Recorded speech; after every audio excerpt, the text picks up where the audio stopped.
At dahil bukas na po ang Riyadh Metro, bali hindi po namin ito palalampasin na sumakay para makita namin kung gaano kagaganda ang mga station at saka madadaanan ng tren. Bali ang destination po namin ngayon guys is papuntang King Abdullah Financial District.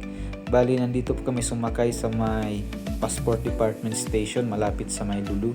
So sa mga nagtatanong po pala dyan kung magkano po yung ticket price na nakuha namin, bali nakuha po namin sa halagang 4 reals, good for 2 hours. Kung wala pa po kayong Metro card, huwag po kayong mag-alala kasi pwede naman po gamitin ang inyong mga personal ATM card.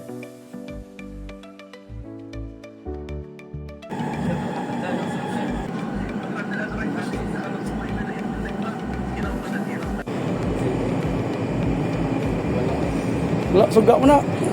Alin mabag sa? Wala.